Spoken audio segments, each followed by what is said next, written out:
আর আমার জন্য আমি একটু ভাত, আলু ছানা আর একটু ডিম ভেজে নিয়েছি। তাড়াতাড়ি করে আমি দুপুরে রান্নাটাও করে নিয়েছি। এখানে আগের দিনের একটু তরকারি ছিল, আর আজকে রান্না করেছি একটু ডাল আর কয়েকটা মাছ ভেজে নিয়েছি, আর বাচ্চাদের জন্য দুটো ডিম ভেজে নিয়েছি। যাব একটু তেঁতুলিয়াতে, আজকে রাতে একটা অনুষ্ঠান আছে, একটা সুন্দর দেখে শাড়ি কিনবো, তাই এসেছিলাম। অনেক রকমের শাড়ি দেখেছি, এর ভিতর থেকে কোন শাড়িটা নিয়েছি পরে আমি বাড়িতে গিয়ে আপনাদেরকে দেখিয়ে দিচ্ছি।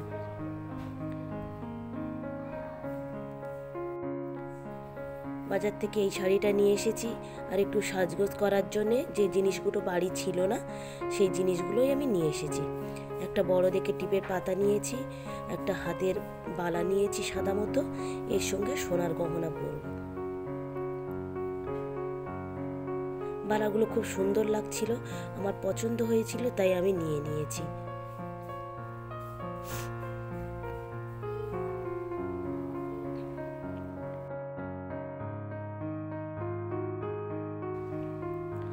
শাড়িটা অনেক স্বাদ করে কিনে এনেছিলাম রাতে পরে যাব বলে, কিন্তু রাতের দিকে এতটাই শরীর খারাপ লাগছিল যে আমি শাড়িটা পরেই খুলে দিয়েছিলাম।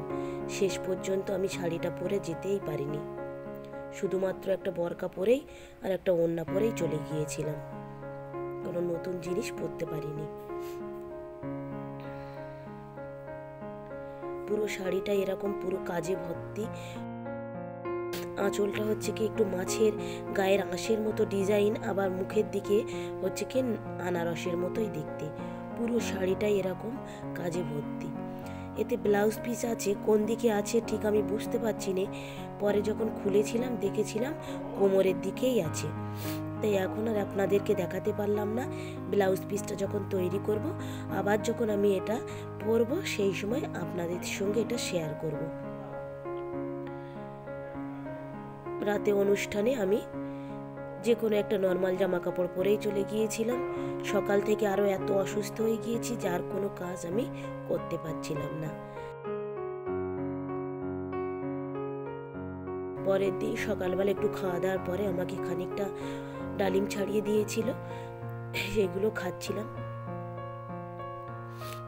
যাই হোক, এতটা তো আমি খেতে পারবো না, এর থেকে খানিকটা খেয়েছি আর বাকিটা রেখে দিয়েছি।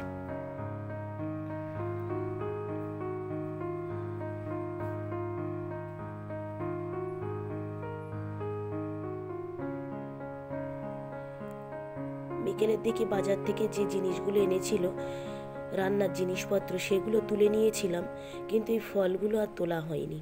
তাই এই ফলগুলো এখন আমি প্রত্যেকটা জিনিস ঝাঁকাতে তুলে নিচ্ছি। মেয়েটারও একটু কান ফোটানোর জন্যে যে লোকটা ফুটিয়ে দেয় তাকে বলে আসা হয়েছিল, দেখি কখন আসে। এর আগেও একবার এসেছিল, কিন্তু ভয়েতে ও ফোটায়নি, কান্নাকাটি করছিল। এবারে দেখি এই তো কয়েক মাস হয়ে গেল, আর 6-7 মাস হয়ে গেল, নিজে থেকেই বলছে ফুটিয়ে দেওয়ার জন্যে। তাহলে দেরি করে আর লাভ নেই।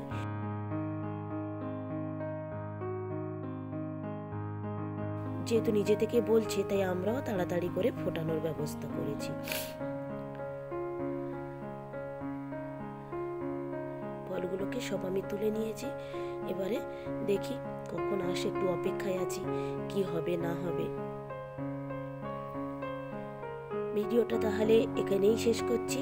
ভালো থাকবেন, সুস্থ থাকবেন, আর ব্লগটি কেমন লাগলো অবশ্যই জানাবেন। ভালো লাগলে একটা সাবস্ক্রাইব করে দেবেন। দেখা হবে পরবর্তী ব্লগে।